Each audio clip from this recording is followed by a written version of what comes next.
Andy here. I am joined by Andre Durbano. We are on location at the Riso Communication Center. We're in Woburn, Massachusetts. How are you, Andre? I'm very well. Welcome. So, well, we're going to take a tour. We're going to walk around. We're going to see some machines, and Andre's going to give us the overview and tell us what's happening at Riso. Let's start over here. You want to show me? Sure. So, Andy, this is what has become an extremely popular technology. This is the Valezus T-2200. Right? This is a technology that will print an output of 320 impressions per minute. So that's like 19,800 an hour. It's essentially 160 sheets of paper duplex simultaneously. So while the Risos can duplex all day and all night, what we've done with this technology is we've removed the task of duplexing away from the units and given it to this device right here, which is kind of a perfector unit, okay? So that is where the duplexing is now taking place. And so what happens is you're getting output from, or input from our 8,000 sheet paper deck through the first unit. The paper is then flipped here at a very high rate of speed onto the second unit, and it's essentially printing 160 sheets of paper duplex simultaneously. So this is two printers harnessed together with almost, I don't know, not an inverter, but a duplexer, I guess, right? A duplexer, a perfector, sure. Wow, so amazing. So you've got two machines essentially running in concert. Correct. So where we had the 4,000 sheet paper deck, everything is double here.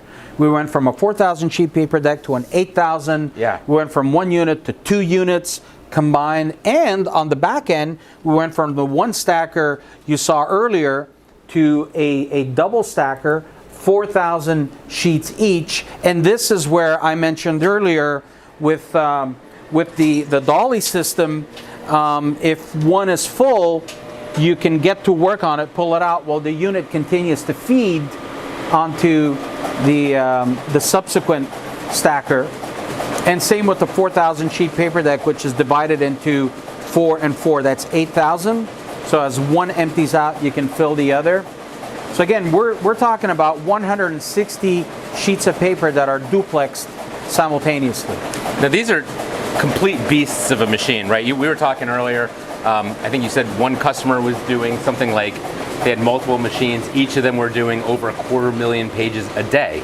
Was that right? A day? So we have one customer doing 250,000 per unit, because they have 4 of these per day. So it's 1 million doing a $1 million a day on 4 units. Correct. And so that's 5 million a week, 20 million a month. 7+ million pages a month for each machine. That's correct. Wow. Yeah, wow. Yeah. Don't trust my math. yeah. Well, for 20 million a month, 4 units, it's about 20 or 5 million per unit. So, you know, the thing is, a lot of people look at Riso and they say, Inkjet, oh, I like the fact that you can print envelopes. Sure, right? We can do envelopes anytime you want, but they then pigeonhole us into being an envelope solution, where the reality is, this is what we're designed to do. This is where the money is for any salesperson who sells Riso, for any production dealer, production salesperson. This is a really nice way of getting into the production market without having to go head to head with the big names out there on the toner side, okay? Because the alternatives to this type of technology are all at $1 million. Anything remotely close to us, you have maybe Kyocera, right? So that's maybe one direct competitor we have. Epson's way below this level of product, all right? So it's a very unique space. It's limited in terms of competition compared to selling toner production, where, again, you're going up against the Canons, the KMs, the Ricos, the Xeroxes. That's a tough space, especially for a dealer, okay? So, and mind you, there's a lot of dealers who do that successfully. When you're comparing to that space, right, none of those machines, by the way, have the speeds that this can achieve, right? 320 impressions No, this is among the fastest in the world. None of them in the price category have the monthly volumes. They can't support that kind of volume of you know. Well, this will do 2 to 3 million a month. 250,000 a day we were just talking about. Yeah. So price-wise, how do they stack up with a xerographic machine? If a customer is looking at one of those other brands, xerography, they're looking maybe 100, 120 a minute. right? There's obviously some things about it that they like, but what are some of the strengths this versus that? How does it stack up price-wise, speed-wise? Sure. So the nice thing about Riso in general is the extensive lineup of inkjet units that we have, from a low of about $25,000 to a high of in and around $250,000, maybe $300,000 if you load it up with software. But that's it, right? Everything else above this is in that seven-figure range when you get into Xerox, Ricoh, Canon, Konica Minolta. So four times as much. Absolutely. To be able to print, and those really don't achieve the same speeds as this, right? They're those $1 million devices. Yeah. Oh, they achieve the speeds. Do they? And okay. they achieve at that price. They achieve but a lot more. But at 4 times the too. cost. At 4 times the cost. Yeah. So the nice thing is there's a lot of customers. These are two opposite ends of the inkjet spectrum. Mm-hmm. Okay. There are those that have the volume, the need for what those products can do, and they will invest $1 million into those technologies. But there's a lot more who are new to inkjet. They're just getting into inkjet, or have a smaller unit, want to upgrade. This is where you go. You come to Riso because we can set you up at a $50,000 range, a $100,000 range, a $200,000 or $300,000 range. We have a solution configured to meet whatever budget you may have. And so this is where you certainly start with Riso, but this is where you grow. As I said, we have one customer with, about 3 weeks ago we installed, one customer out west took 3 of these for their print shop. I mentioned the one in Atlanta that's got 4. So a lot of Riso customers have multiple units. And you asked me something about the ink earlier. I said we'd come back to it. The reason why they have multiple units is we use an oil-based ink. Mm-hmm. Compared to the rest of the industry, which is primarily water-based. Now, when you're using a water-based ink, you need a decurler. You need a dryer. That adds footprint to your device. We don't have any of that. Our ink is oil-based. It is instant dry. The second the print heads will spray that image onto the paper, it'll stick to the fibers of the paper. It is instant dry. So the fact that we don't need those additional accessories means smaller footprint. We're 16 feet. Okay? A Kyocera is 23 feet. When you look at a Canon, a Xerox, they're well over 30 feet, possibly in and around 35 feet. Okay? That wouldn't fit in here. No, it wouldn't. No. We need a much bigger room. So we do actually win a lot of bids on footprint alone. And let me tell you something about print shops. Real estate is really important, as you know from your background. So that's the first thing they ask is, how is this going to fit? Where is it going to fit? How much space do I need? Yeah, 16 feet is all you need. And so when you have 2, 3, 4 of these lined up in a row, it really is a very small corner of that print shop generating a very high amount of output. Well, when you're selling to print shops, I noticed this one looks like a regular controller. I saw Fiery around here. What kind of options do you have for the controllers? Because now you're getting into an area, right, where they like to have, there's different needs, variable data and some, and what kind of options do you have at this level? This is a different animal. This is the Alpha Stream. Okay. It's manufactured by a European company called Tag G. They've been doing this for Riso and other companies for many years. That is a powerful device right here, designed to manipulate a lot of data with the speed we're printing here and the volumes that we're printing. These are a lot of statements, invoices, with a lot of zip codes and names and addresses, and that thing right there is manipulating all that information so that the Riso doesn't have to do any thinking. That does all the brain work. The Riso is merely generating output as fast as it can. So it really is a nice So it's funny marriage. because I know people really associate you guys with working just big, heavy, robust hardware, right? But it's this stuff that turns it into that next level, that next gen, where okay, now we've got the big heavy iron that can support the volume, but you've got to create the jobs, and whether it's you need ticketing, whether you need the variable data or some of the other stuff that this version has, it definitely makes the devices more usable, right? Sure. Across the board for. Yeah. So how many different controllers are available for the Valezus? Well, so the Valezus, we use strictly the Alpha Stream, and yes, if you can say Pegasus, you can say Valezus. Okay. Yeah. Don't ask me what Valezus means. That's a whole other story in itself. All right, that's the next interview. Yeah. By the way, this technology is so successful. It's become so successful. This space, okay, that $200,000 to $300,000 space has become so popular where Inkjet is concerned that we had a request from our customers. They wanted these accessories, but they didn't necessarily need the twin units. So this is the T-2200.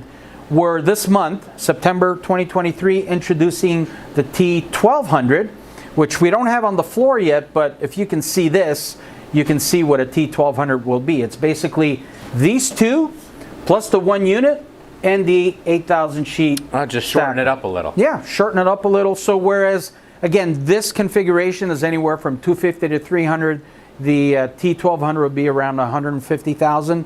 So a little bit more affordable that way, and we can see we already have orders for multiple units from one customer.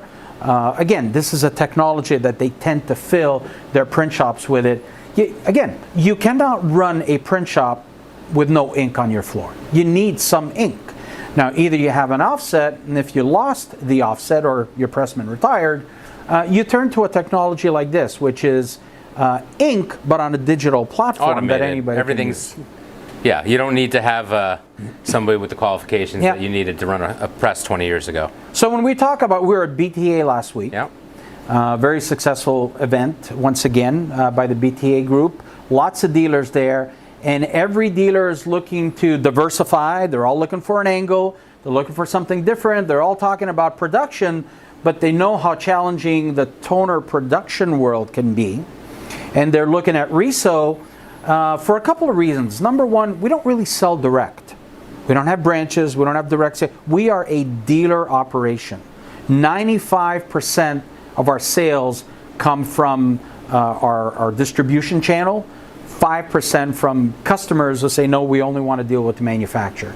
So a very small percentage there. So we are a company that is designed for dealers, the dealer community, so they would never have to compete against a direct Riso.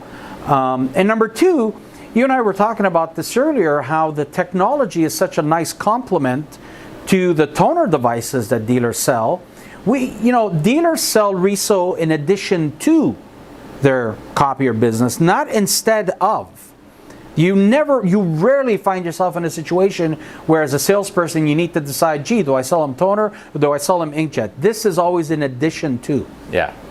So it's a way for a salesperson at the dealer level to open some new doors, competitive doors that were in the past shut close to you because they're using some other competitive product. This gives you a chance to get in there with a slightly different type of technology. Some dealers are using Riso defensively to protect their fleet of production toner devices because they are all at risk of being replaced by a monster inkjet technology device, right? So they will, for that customer who has 10 of your toner devices, and they say, well, we're kind of thinking inkjet here. You say, got just what you need. How many do you want? 1, 2, 3.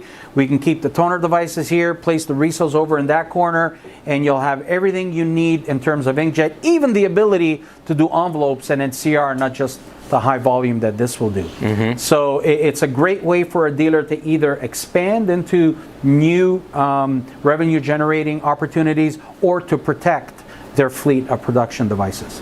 Very cool. Well, Big Iron is one of the trends right now. A lot of dealers are taking a look at that. A lot of dealers are trying to move upstream a little bit because of the number of clicks that customers in that arena, in that market, make on a monthly basis, and everybody wants to get their share. This is a clever way to get into it, right? You've got the ability to get huge gobs of volume, even if your main brand, your main OEM doesn't carry xerographic machines in that category. But even if they do, to your point, complementing your toner portfolio with something that's unique and probably not available from any of your competitors. It's worth taking a look at. These things are absolute beasts. They run like crazy. We're going to post some videos of them spitting out some more envelopes and more paper, but they're just, you can feel it when they gear up and start spinning out some of that volume, that they're very robust machines. I'm really happy that you took the time to come and see this in person. You and I have been doing interviews a couple of times a year for several years now. The fact that you made the effort to get into your car, drive all the way from Rochester to Boston. We're about 20 minutes north of Boston here in Woburn, Massachusetts, to see this live and in person. Speaks a lot about your dedication to the industry and the fact that you're constantly looking to be knowledgeable, because dealers do speak to you and they ask you about this stuff. So now you've seen it live and in person. So I really appreciate that. I would highly recommend get in touch with your Riso rep if you haven't gone down this path before, or maybe if you haven't in a while. It's the technology is very, very impressive. You don't have anything in your demo room that does what these machines do. So give Andre a call, give Bobby a call. Really, really thank you very much for taking me through this. This was quite a treat. Thank you. Pleasure.